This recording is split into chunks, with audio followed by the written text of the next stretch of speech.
Hi, love. How are you? I'm chilling. How you doing? I'm good. I'm good. It's nice to see you again. Yeah, what are you up to? I was just with Mango. Here she is laying on the bed. Say hi, Mango. Say hi to the audience. Hi, Mango.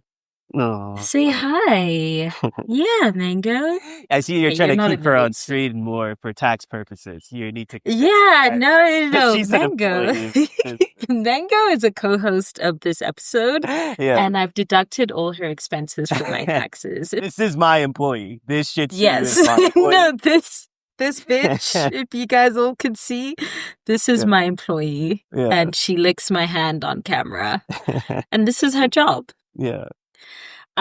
So anyway, I actually wanted to talk about jobs. hmm I was just with, that friend, the friend of mine that we were talking about the other day. I won't name her today. But she was thinking that if she were to meet her younger self would be really disappointed.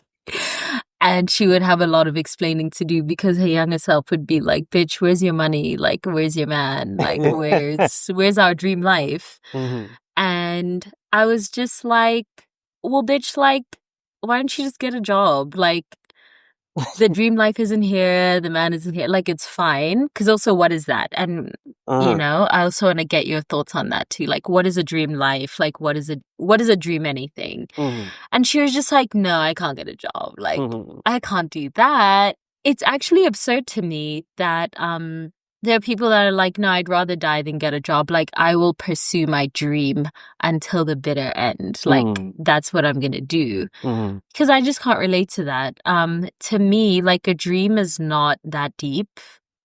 What is a dream? Let me ask you that. Like, what is a dream?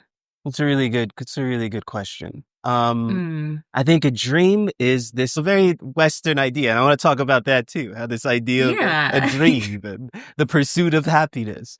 But anyway, it's a Mm. holistic view of yourself as a perfectly optimized individual who never has to work a day in their life because they're doing something they love. Mm. It's a very specific piece of propaganda. And I would also say like uniquely American propaganda of this idea that through entrepreneurship and through never compromising and through being loved by the masses, you will be able to create a life in which you effortlessly attract money and you can effortlessly buy a house and you can effortlessly have your dream friends and go on your dream Mm. vacation. Um, and it's so many things. And I feel like it was all consolidated into this like centralized idea of the American dream, which was such an infectious Mm. product that much like Jesus is an infectious product, got Yeah, exported talk about to the that. entire world. And it's a very recent product. Let's say starting with millennials. We were the first generation to be asked, what do you want to do when you grow up? What is your Yeah. dream life? That did not exist. My dad was never asked when he was growing up in rural poverty in Jamaica what he wants to do. So Mm. yeah, to me, that's what a dream is. A dream is living in your dream home. It's working your dream job. It's marrying your dream spouse. It's having your dream family. And having the dream amount of money in your bank account. And it's crazy that people treat it as such a simple thing because it's actually Yeah. a really long list of demands Mm. that our generation took as a Demands. given. Yeah. And that's really what I want to Yeah. talk about because when it comes to dreams, what I want to know and what's been on my mind a lot, being in a city like New York where a lot of people are chasing their dreams and a lot of people went into student loan debt for their dreams. And now a lot of people can't afford their rent because they're chasing their dreams. How much are you entitled to your dream? What does it mean for the pursuit of happiness to be in a constitution? What does it mean to grow up watching all of these YouTubers and artists and musicians chase their dream and sell us the idea that we should too? What does all of that mean? And what does that mean now, more importantly? Yeah. In Thoughts? the global recession. Yeah. Yeah, I think back to my favorite quote. One of my favorite white men, Kierkegaard, has this quote that I love where he says, marry and you will regret it. Mm-hmm. Don't marry and you will also regret it. Mm-hmm. Choose and you will regret it. Mm-hmm. Don't make a choice. You will also regret it. Mm-hmm. Something along those lines. And the gist of what he's saying is that at the end of the day, all paths lead to regret. Like whatever path you choose in life, you will end up at regret. And this idea really saved my life because it always puts things into perspective for me. Whenever I feel like I've made the wrong choice, because it always reminds me like, no, there's no such thing as the wrong choice. Like all choices will lead to some form of regret, either in the short term or the long term. And I really do believe that because like life is inherently imperfect and life is also suffering. So what does it mean to have the desire for a dream life? Can anything that is inherently imperfect be a dream? You know? Maybe like, is this too cynical of a take? Because I just think at my age, I don't really believe in dreams. I believe in compromises, maybe. Like, I believe in choosing your suffering. Like, I believe in, like, what's worth suffering for as opposed to what will lead to no suffering or less suffering. Do you get what I mean? Like, I recently made the decision to leave my dream city to come back home. So we've been living in Cape Town for the past 3 years. And Cape Town is a dream city. Like, literally, anyone who comes to Cape Town is like, wow, like it's beautiful, it's stunning. You know, it's like a dream vacation spot. It's cheap for Westerners, you know. The weather's in the summer is really nice. The food is incredible. Like, you know, the beaches are stunning. The lifestyle is immaculate. It's just a very idyllic dream city. And when we first got to Cape Town, we were like, oh no, this is a dream. Like, we have to move to Cape Town. Yeah. And then we moved to Cape Town, and slowly, we started to realize that the idea of a dream is very illusory because the suffering started to creep in.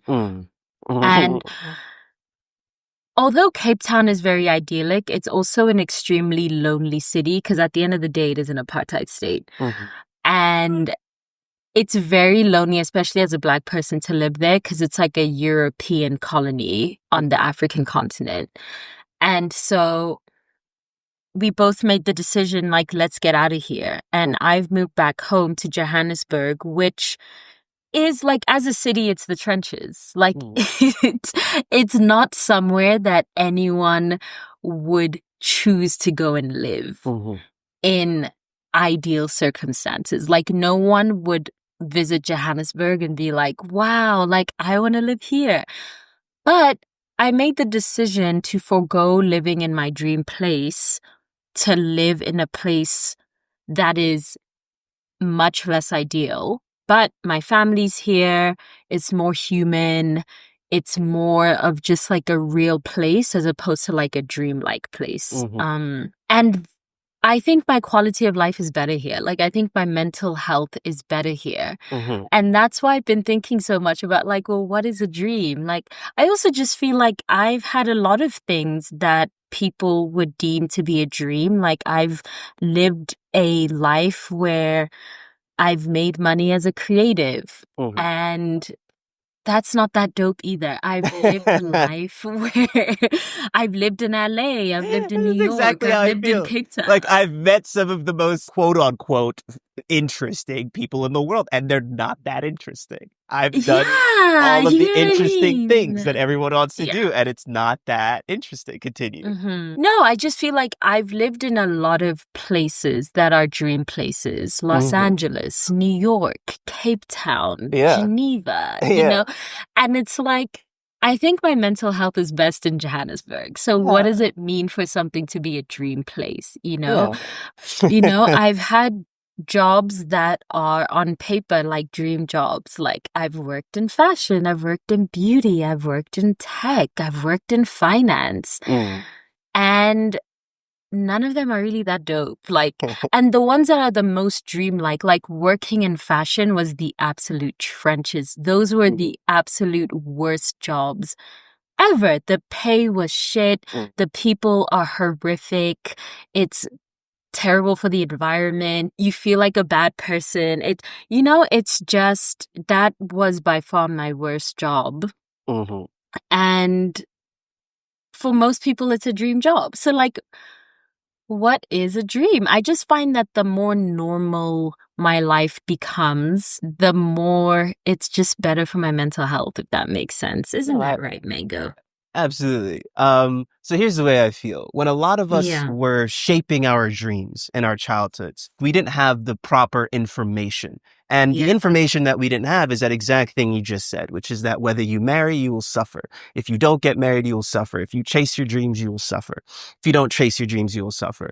And once you realize that, once you have that vital piece of information, I feel like the goal is to suffer for a path that you chose. That is the best that life gets. It is to experience pain, and it is to be frustrated, and it is to be fed up with a job that you chose and a path that you chose. That's as good as it gets. There is no life without suffering. There is no life without annoying shit. And then, you mentioned this word normal, and I really wanted to get into this idea of normalcy and our generation's deep fear of normalcy.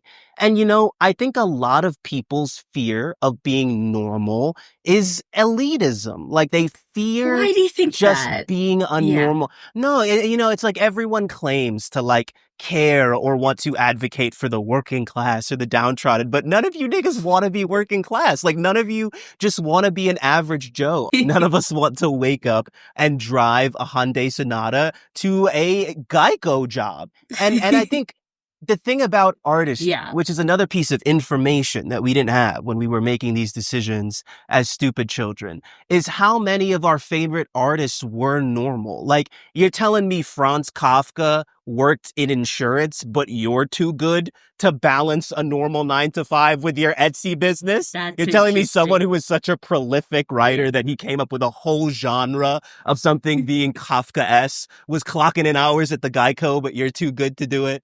Or like T.S. Eliot worked at a bank, or like, so Basquiat was a full-time homosexual. Like his job was like convincing women to have sex with him to just have a place to sleep at night. Like everyone had a job.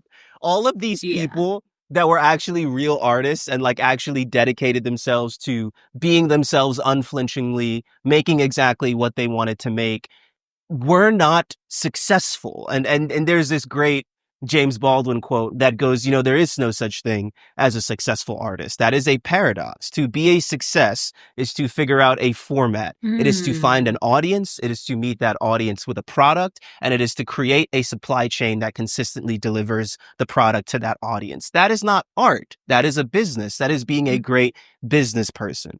And I think that as children, whether it was that you wanted to be a dancer, or you wanted to be a musician, or you wanted to run your own Etsy business, no one told you that that is not art. That is being a business owner. And that is a very unfun job.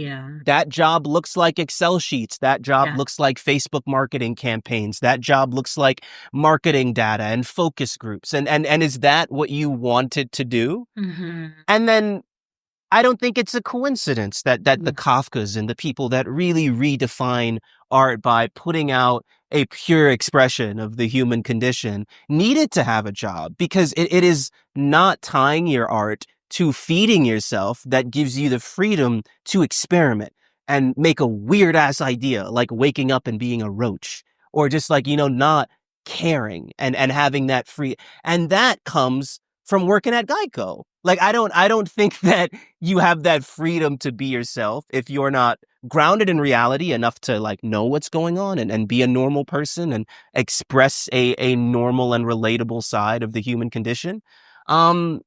Because the whole other thing is commodifying whatever it is that you love into a specific product, finding an audience for that product, and then rinse and repeat, I just disagree with you real quick, because I'm not sure I hear you though. I hear you. And I understand why you feel this way when you say that when people don't want jobs, when they don't want to just be normal people, they're being elitist. Because what I think is happening here is one of two things. So these are one of the two scenarios that happens when you pursue your dream. Sometimes you start pursuing your dream. Let's say you want to be a musician. You you say, and you've had this dream since you were a child. You're like, I want to be a musician. I want to be a singer, whatever it is. And so you pursue this with all of your might, and maybe you get a little bit of success. Like maybe you are able to quit your job when you're 21, and then maybe you sign to a label, and then maybe you start getting a little bit famous, and then maybe your label starts giving you bigger budgets, and then the lifestyle, we've heard of lifestyle inflation, the lifestyle inflates, the social groups get bigger, like things just start getting very comfortable. I think what happens in that scenario is that to go back to getting a real job, and maybe let me not say real job, to go back to getting a conventional job feels like you're losing a lifestyle. But more important than that, it feels like you're losing a social circle, because I think the underlying fear that a lot of people have when they think about, shit, if this doesn't work out, like, I'm going to get a job, is that all their friends will leave them. I think they just feel like... But then you didn't have any real friends. Let's keep it a beat, continue. Yeah. Yeah, but it's like... And I hear your chat when you say, like, yeah, no, you didn't have any real friends, but they still enjoyed those fake friendships, and they still... No, because, like, we should also talk about, like, what is a friend? Because for a lot of people, those social relationships where I have clout and you like me because I have clout, and then you hang out with me because I have clout, like, a lot of people like that. So to them, that is a great friendship. Like, to have a squad of 8 people who don't love them, but they do admire them, or maybe they do adore them. That's everything and more that they ever wanted from friendship. Like, they, like, some people aren't looking for, like, deep connections and warmth. Like, they want to be squatted up and looking cute together on Instagram. And, like, they like the warmth of fame. They like, walking down the street and people recognizing them. And to go back and get a job means the loss of that life and lifestyle and social which is also no, this is also why I think entertainment is so particularly sad, because nothing is more temporary than fame. Like, there's no career that is guaranteed to end more than one that involves fame. Like, it's very rare. Maybe you're Beyonce, but I don't even know if we still have Beyonces anymore. Like, I think... No, when Andy Warhol said the future is everyone being famous for 15 minutes, he did not know how correct he was. He said that shit in the 70s, and he has no... That's actually what... That shit should be in the Bible, how prolific it was. Yeah, so I think there's that. And then on the other hand, and this is where my friend comes in, because she's like, well, I can't get a job because I'm neurodivergent. She's like, my ADHD brain cannot do that slavery. Like, I can't sit in an office and be a slave like you hoes, like you slave. Like, I'm not built like you guys. Like, I can't do it. And I'm not sure, like, how do you... A part of me... By the way, this is why China's going to win. It's because we can't go to work. She doesn't accept that answer, and that's why China will win. Yeah, but my question to you is, like, is that valid? Like, what if I'm just not compatible with capitalism? And that's why I have to pursue my dream. Like, that's why this rap career, it has to work out. That's why this Etsy sock business, it has to work out. Like, this business where I sell Shih Tzu shoes, like, it has to work out because I can't sit at a desk. Like, is that not valid? No. I hear you. But this is why we need UBI. This is not an excuse for everyone to start an Etsy business. If we got UBI, if the government just cut us a quick, I don't know, $3,000 a month, the amount of Etsy businesses that would shut down, because that's not what you want. That's not what you do. You did want to make little socks for your puppy, but did you want to monetize it? Or did you just think it was really cute and you wanted to knit the socks for your puppy and post it on the gram? Did you want to sell the puppy socks on Etsy, or did you just want to make socks for your puppy? We all need to be more radically honest. You want UBI, you do not want your dream. Let's keep it a stack. Oh, that's interesting. That's okay. Yes. No, but I wanted to go back to what you were talking about, because you were getting to the real nerve of the issue, which I think is ego. People want to be loved for who they are, not like who they are. Does that make sense? Like, Yeah. there's a perception when you shape your dream as a child. And if we want to get really deep into it, I think that the camera has had an extreme psychological effect on our species, and the extent to which we interact with the camera has changed the way we view ourselves. We no longer experience life through the first person. We experience life through a buffered third person perspective, which the camera represents, which we now all feel deep inside of us because how much cameras were a part of our formative lives. But that's a whole topic for another episode. But anyway, people love being perceived a certain way. They don't really want, or they don't know that they want love in the traditional sense of, oh, I love Bobo because she's honest, or because she's funny, or because they want to be loved for what they have done and who they are in society, because that strokes ego, as opposed to true love, which I think is more of a soul connection. But people want the egoic burst of being loved for who they are and what they have done. And, you talk about this all the time of like, men love gold diggers. They talk about how much they hate hypergamy, but no, they love because it validates them. Yes, have sex with them for what they've done, because it makes them feel like they've accomplished something. And I don't think that we can really get into this really convoluted web of stories and lies that is a dream until we think about this idea of being loved for what we do and who we are in society, as opposed to just who we truly are, because I think when you strip back all of that stuff and you heal from being neglected as a child and therefore pursuing some large dream to fill that deep hole inside of you, I think what is left is a far more human desire to be loved for your personal characteristics. And these more like I just gonna go out on a limb. What a funny thing. No, because I think that, and I hear you. But I think you're projecting. I think that you are projecting your desire for genuine love and friendship and to be genuinely understood and valued for who you are as a person in this world onto other people.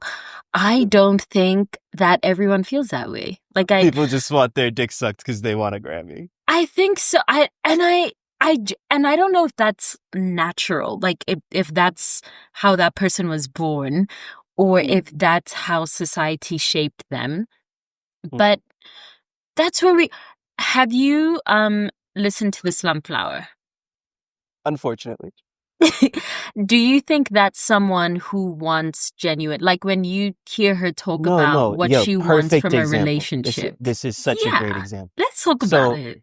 Here's my answer to that question. I think that people have settled for being loved for what they do or what they've accomplished, or for a lot of women, how good they look, because they have given up on the idea that real love exists, which is exactly what the Slumflower is. That is a woman who, through trauma or whatever the fuck has happened in her life, has given up on the idea that genuine love exists, that men can just love you for some personal characteristics or some feeling that you give them, as opposed to just how good you look or how much money you have or what you can do for them. So when people give up on being truly loved, they recede into this idea of being loved for how they are perceived, for what they do, for what they can provide. And the thing about that is I truly think that is why our society has this really terminal buzzing anxiety, because that love, whether it be someone loving you for having money or being famous, is so inconsistent and at the whims of the market. If your Yeah. girlfriend is with you because you're popping and you're a popping musician and you're on all the Spotify playlists and you're on a sold out tour, the way that the music industry works is so inconsistent that in 2 years you could be a nobody. You could drop an album, nobody gives a shit. Maybe you're not the hot piece of ass anymore and everyone moves on. And then your girlfriend leaves you. And I'm saying this because I've seen that happen to a lot of friends of mine. Yeah. And that is why we just have this buzzing anxiety in our relationships, because we think that the only thing that exists is being loved for who you are in society and what you do. That is extremely inconsistent in this age of late stage capitalism and market schizophrenia and the amount of money you have and clout you have being completely unrelated to your level of talent or Yeah. skill or value, and then feeling like you have no control over not only your life and your career, but now love, and now your ability to be loved, and now your ability to keep a partner. And I think that people have settled for this because we're actually all so fucked up in the head, and all we know is this really late stage capitalist hellscape. But true love does exist. Like, there are people that like won't leave you when you're down in life. And, all these incels and femcels have just been convinced that that thing doesn't exist. So of Yeah. course, if you don't think that thing exists at all, you're just going to want to be loved for who you are. Yeah. So yeah, I think that's what's really going on, but until you let go of that thing, until you, one, start believing that genuine love exists and like you don't need to be somebody for someone to love you, and then you're never gonna feel safe in life, like you're telling me that like your ability to keep your girlfriend is at the whim of the S&P 500. So if Trump wants to impose 80% tariffs on China, now you don't have a GF? Like, that's how your life's gonna work? Yes. That sounds insanely anxiety inducing. Yeah.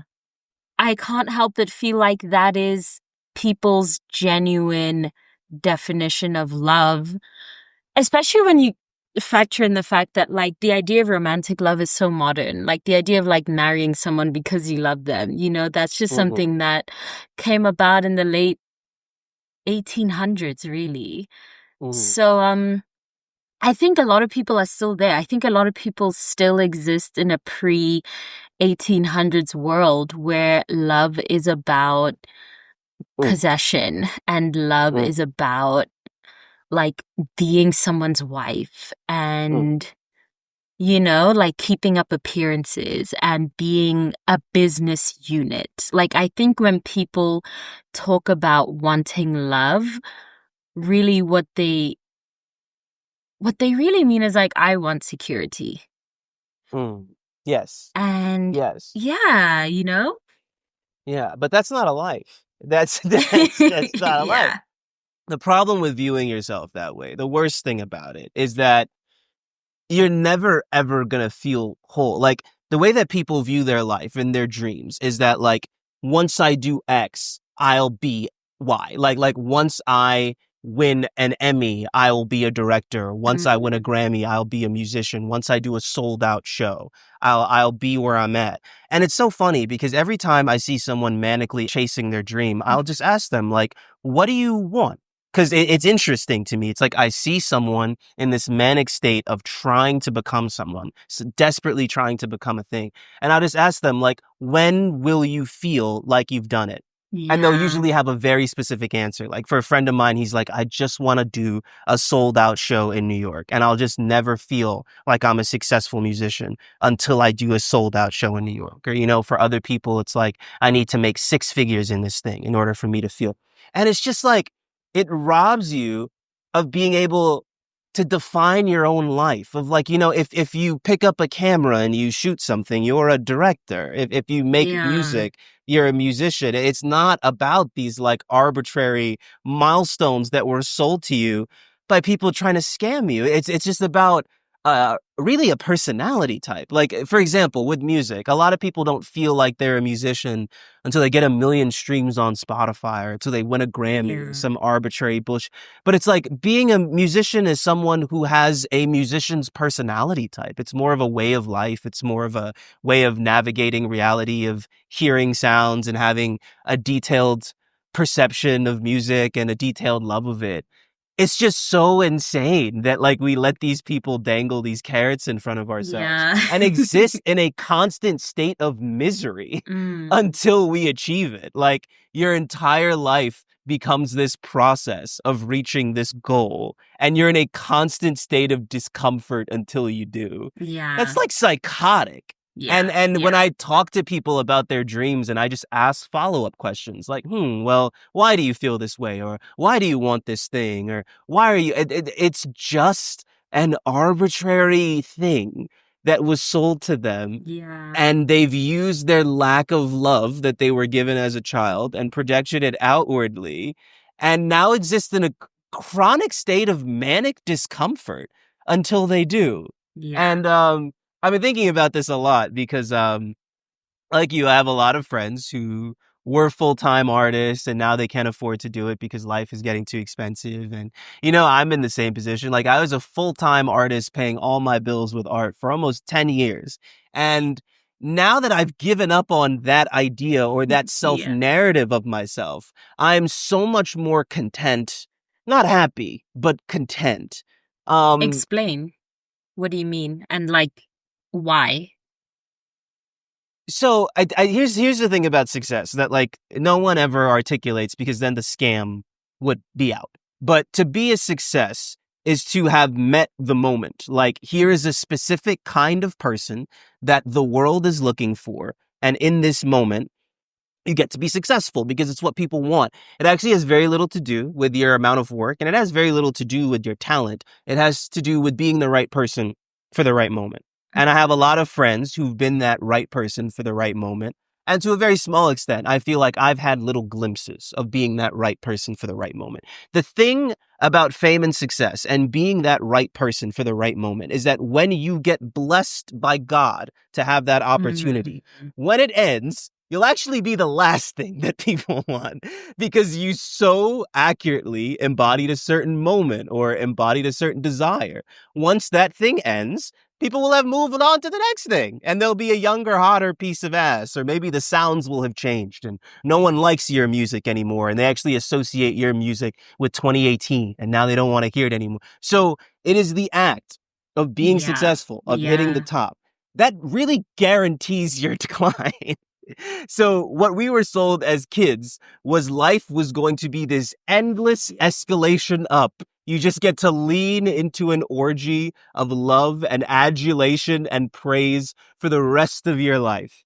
And that's the thing that is like just due to the laws of physics and human nature and just fundamental things about reality does not exist. Like there are people who have long careers and there are people who are able to reinvent themselves and that, but no one stays at this like idealized peak of success for their whole life. Even the people who make lifelong careers out of being themselves, there's ebbs and flows. They had to reinvent themselves 5 times. They went through, and you know, I also think it's just something that is kind of embedded into the way that humanity works like now. Like we almost like building people up and then breaking them down because once you achieve success and people are like, all right, we've made this guy famous or we've made this guy successful.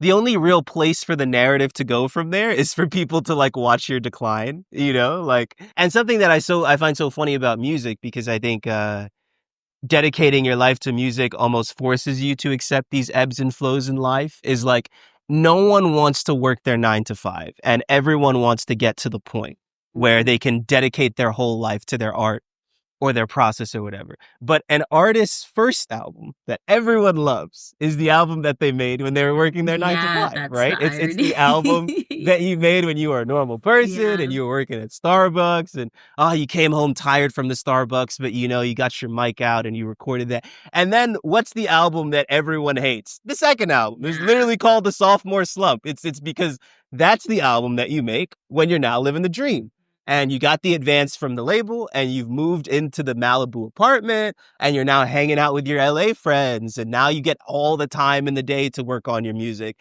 but you're not grounded in reality and you're not hanging out with your coworkers and seeing what they're listening to. You're in your stupid little artist bubble where the only people you're around are other artists and people telling you what you want to hear. And it's so funny that like people think that they want this moment that truly no one likes. Like no one likes the second album. Everyone notoriously hates the second album. Yeah. Everyone hates what artists do when they are now officially artists and they quit their 9 to 5 and they've made it, you know? And it's just so funny that like we never think about that. Like we never think like, oh shit, I hated the second album. Or like I actually hated it when they made it. Yeah. And they actually got really pretentious and they got really out of touch. And they started making pop records, or they just started kind of doing what the label wanted them to do. But that's where everyone wants to be. So my journey with it was being a normal person, working jobs, and fetishizing and romanticizing the day I finally get to quit. I remember that moment where I finally got to quit because I could be an artist full time. And I remember thinking that it was all up from there. And then I remember living the dream. And I remember making every single dime from art and being able to scrape by and pay my bills. And I remember that moment of making it. And I remember feeling like, wow, this is so great. And then I remember the anxiety of, how do I maintain this life through art? How do I stay true to myself as an artist and make the actual art that I want to make when my management team or the people who've invested in me want me to make these specific kind of records because those perform well? And then I remember the depression of being like, oh, fuck, how do I maintain this? And I remember the anxiety and the existential crisis of like, do I even know who I am anymore? Have I become so obsessed with pleasing people that I don't even know who I am when I look in the mirror? I remember that feeling of like audience capture of like, am I just now a slave to whatever the algorithm wants? Am I just going to be a slave to whatever the audience wants for the rest of my life? And then having experienced, I feel like the whole arc of it now, I think Kafka was right. I think that putting a couple hours in at the Geico, coming in, working on your art, being able to write a story about just waking up and being a roach because you think it's funny and absurd. And you don't really have to think about what people on Instagram or TikTok are going to think about or what your management's going to think. It still sucks, by the way. But like I said, that the best life gets is suffering for something you chose. You know? And that's what I choose. I'm at a point where that's what I choose. What I choose is some sort of part-time work. I don't want to give my whole life to a company. I can't have a 9 to 5, 40 hours a week, but I could do a good 20 hours at the Geico. I could do a good 20 hours on the Instacart and then making exactly what I want to make. And that's the suffering that I choose, you know? No, I completely agree. I think that the first thing that happens once you achieve your dream is like anxiety. Like that's actually the first emotion that precedes the excitement of winning. It's the anxiety of maintenance, the anxiety of, and also just the anxiety of like, I'm at the top and I'm alone. Like, you know, like I had to, I had to throw away so many people. I had to fuck so many people to get here. And, he really just like, he low-key just wrote like a Drake hook. Like, that's like every other. Really? I'm at the top, but I'm alone. No, but like, once you get to the top, you're alone. And people do ride or die for their dreams, you know, for these silly little dreams. The way I feel is like, I don't really think a dream is worth all that. Like, I don't think dreams are that deep. I think it's... Yeah, you're like, what happens to a dream deferred? I don't give a shit. Yeah, no, that is my honest to God answer. What happens to a dream deferred? Who gives a shit? Go outside and get a job. That being said, though, do you still think there's something to be said about, like, some people just can't get a job because they're incompatible? Yes, but again, let's solve that with UBI and not Etsy business. There's no UBI today. So today, I live in Johannesburg. I have ADHD. I can't go sit in. What must I do? Like, tell me, what must I do? What must happen now? Can I give you? You're not gonna like my answer. Yeah. Can I tell you? You got to do the 20 hours at the Geico. I'm sorry, but that's the answer. 20 hours, I'm sorry, but that's the answer. And it's also, it's not as miserable as you think it is when you find some balance. And by the way, you have to also become a minimalist and be okay with being poor. This is also, right. This is another episode, though. Yeah, no, this is, by the way, if you want to spend any significant amount of your life, truly pursuing your passion and your art and something you really care about, you have to become a minimalist and be okay being poor. Yeah. And by the way, this is what's really changed because a lot of great artists had found that balance. Like all of our true faves were never really balling out of control like that. Life just used to be a lot more livable when you're poor. This is kind of a conversation that no one's having right now. It's kind of slowly starting in New York because even successful artists, for example, the average like full-time artist that is successful and maybe they're writing on a TV show or they have an album that they do decently well, still makes just about $60K a year. And now $60K a year is becoming unlivable in New It's York. And that's unlivable in like New a York. Yeah. pretty successful artist. And then just someone who like is decently successful in the arts, you might just be making $30K a year, and that's now virtually unlivable in the city. Yes. So people think that they want to be this great success, but what's really happening is we've lived through an era in life where just being working poor or getting by is now unlivable. So in order to wrap their mind around that, people have enlarged the scale of their dream because it's kind of all or nothing now. So it's like now people feel like they have to be the hottest shit in the world and the #1 artist and top 10 on Billboard or whatever. Just to pay their rent. Because we've actually made just being a working poor artist, which all of our faves, whether it be Basquiat or whatever the fuck, have always really been completely unlivable. Yeah. And now a city like New York is as boring and cultureless and corporate as it's ever been because this working class of artists has been completely priced out. And I think so much of this really extreme and manic and black and white Gen Z thinking when it comes to pursuing your dreams is really a reactionary response to what the fuck has happened economically in our lifetime, which is that you can no longer be working poor. And that was really kind of peak life as an artist, I think. Like getting by and making exactly what the fuck you want. I mean, that's what I wanted. You know, I never wanted like a 911 and like a big house and Mount. I just wanted to make exactly what I want and get by. And that's now what has been taken away from us. And that's almost happening with New York now with like, you know, this younger class of people electing Zoran and, you know, feeling betrayed by the system because they're like, you know, I thought I could get something. Like, you know, I never wanted to ball out of control. But, you know, when I went to college to get my screenwriting degree and I put in my 10,000 hours and got really good and ended up landing a job writing for some show on HBO, I thought I was going to get something. I thought I was going to be able to afford my rent. And it's like, you can really feel how much people really just wanted that by like what promises politicians make. Like, it's not like Zoran had to go out there and be like, you're going to own an apartment in Chelsea and you're going to have a house in Maldives. He just said, hey, you're going to be able to afford your rent and your groceries. Like I think we're finally at a point where we're being a little more honest about what we really want because no one, like, I feel like in like the 90s, politicians really sold you like, and you're going to have 2 homes. You're going to be able to rent one out. You're going to have 2 cars. You're going to have 4 kids. You're going to be able to take 1 vacation domestically a year, 1 internationally every 3. Like people used to really sell a much bigger dream, at least in this country.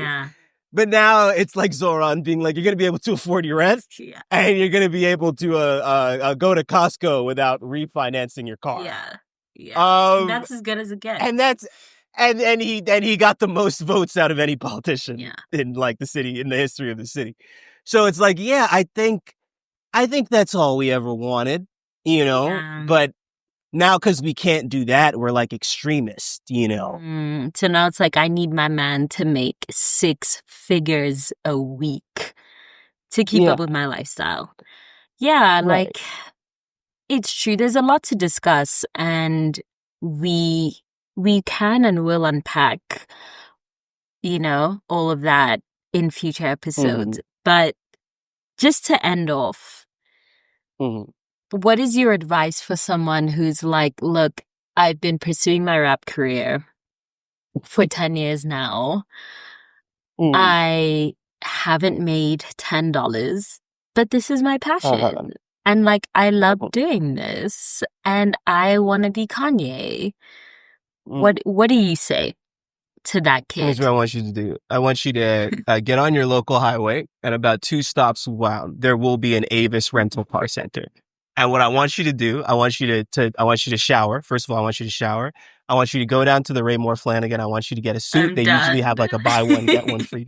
I want you to walk down to that Hertz rent-a-car office. And I want you to ask for a job. Mm. And they'll in America, they'll probably get it too. It's one of the many blessings of this country. None of the jobs pay anything, but you can get one quite easily. And the thing about working in the Hertz rental car service off your local highway stop is that it's actually very slow. And most people don't come in most days. And most of your job is going to be sitting behind a desk with a laptop off. And your manager will probably be on cocaine. So he's not really going to be that He's not there, pressed about like what you're doing. He's also going through a divorce, so he's kind of emotionally checked out of it. And a lot of your life is going to be sitting at that desk at the Hertz rental car service with your laptop open, not really doing anything. And then you can write your raps. You can open up your text edit, and for the most of the day, you will be able to sit down at your computer and write your raps. And then when you check out at 5, the guys, they're going to want to go out for beers or whatever, because everyone you work with is going to be like an alcoholic, but you're going to say no. And you're going to go home. And because you're disciplined and you love your craft, you're going to record those raps that you wrote at the Hertz rental car service. Yeah. And it's going to be a good life. It's not going to be a great life. I'm going to be honest. It's going to be a great life. It's not going to be a great life. No, it's going to be a great life. And then here's the thing. If you really dedicate yourself to using all of the time that you have free at the Hertz rental car service, you're probably going to get pretty good.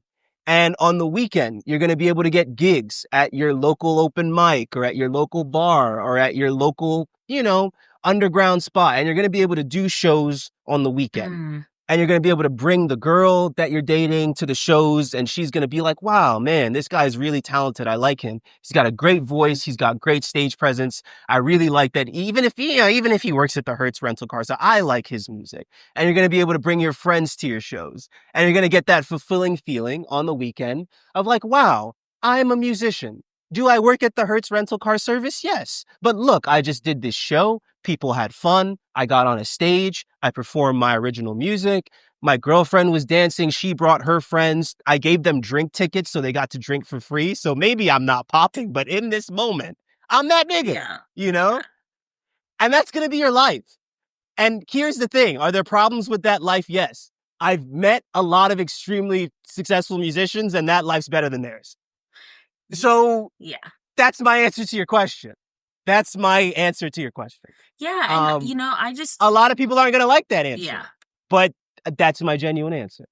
Yeah, and I also just think like that's peak civilization. Like that's that's as good as just having a lazy girl job that pays you enough and gives you enough time to do things you actually like, and you like your colleague. That's also, I think, the most important part of your career. If you just like the people you work with and it pays you a living wage, 10 out of 10 life. Like, life doesn't get better than that. If you like your colleagues, 10 out of 10. Yes. 10 out of 10 life. I want to end this sermon on the note of, guys, we've let the perfect be the enemy of the good. We really have. And the thing about that disease, that American dream horseshit, entrepreneurial Gary V horseshit, is the perfection doesn't exist. So now you don't get any good. Yeah. Perfect doesn't exist. And you've mentally let the perfect be the enemy of the good. So now you'll never have anything good. Yeah. And listen, working at the Hertz rental car, I mean, would you rather be in Gaza? It's a good life. Would you rather be in the Ukraine? Are there not worse lives? Yeah. And getting up on a stage every weekend and playing good music and your friends being into it and bringing your partner there and her being into it. That's a good feeling still. You don't have to be on a sold out tour to get that feeling. You can get that feeling for much smaller things in this life. And then as far as some more UBI, I'm tired of the Etsy shit. God, I that's actually the biggest scam of our lifetime. Like, we've needed UBI for about 10 years now to stabilize the system. and the elites have been like, hey, go fucking drop ship or go sell a fucking crypto coin. It's actually, it infuriates me because we enable the elite psychopathy by playing into this chase your dream horseshit, you know? Yeah. No, I So, yeah. agree. It's not every day side hustle. It's not every day be an entrepreneur. Sometimes just live a normal life and call it a day, Yeah. you know? So there we have it, guys. Let us know what you think. Are you getting a job or are you pursuing your Etsy sock business? Are you going to make sweaters for Shih Tzus on Etsy? Or are you going to get a 9 to 5 at the Geico? And let us know. And we will catch you in the next episode. Bye. Bye, guys. Free audio post-production by alphonic.com.